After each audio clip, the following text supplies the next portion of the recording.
Magandang umaga. Ito ang aking pagkukwento na pinamagatang pagbisita. Ang probinsya ay alaala sa aking pagkabata. Alaala na dala hanggang ngayon at kailan may hindi makakalimutan.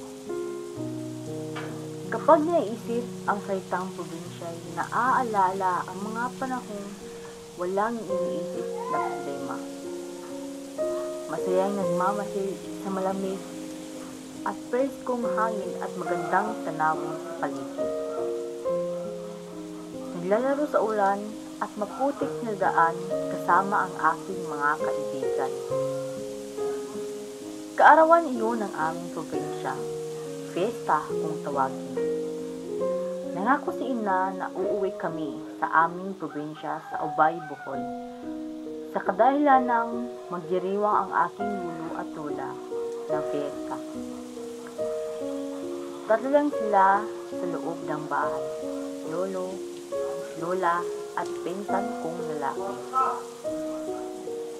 Nung araw ding iyon ay uuwi ang aking mga tito at tita galing sa Maynila. At isa rin iyong dahilan kung bakit kami ay uuwi. Sabik akong makita sila kasi sapagkat ilang taon rin hindi kami nagkikita-kita. Nung dumating na kami sa bahay ng aking lolo, ay nadatnan ko ang maraming taong nagsasaya at nag-iinuman. Nakita ko ang aming mga kamag-anak, yumakap at kinumusta sila sa kanilang mga biyahe. Nagkwento sila sa kanilang buhay sa Manila, mga mahirap na kanilang naranasan, at nasa tabi akong nakaupo at nakikinig. Sinabi nila na hindi porket nasa Manila ka ay masarap na ang buhay doon. Nagkakamali ka. Mas masarap ang buhay dito sa probinsya. Nung bata kasi ako, lagi kong naisip na maganda at masarap ang buhay kapag nakatira ka sa syudad.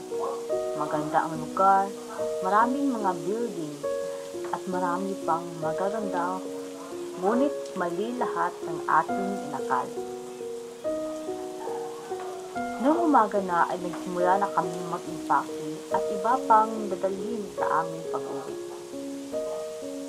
Naalala ko ang ikwento sa akin ng aking mga tito at tita at nagbigay sa akin ng pag-unawa sa buhay at karanasan ng nagtatrabaho sa malayo. Hindi madali ang mawalay sa iyong pamilya. Walang magawa dahil para ito sa ikabubuti niya. Bilang isang mag-aaral, ang mga kwentong iyon ay gagawin kong isa sa aking mga inspirasyon. Magsikap at mag-aral ng mabuti upang magkaroon ng mas magandang oportunidad sa trabaho at hindi na kailangan pang magtrabaho sa malayo at mawalay sa pamilya. At dito nagtatapos ang aking pagkukwento. Maraming salamat.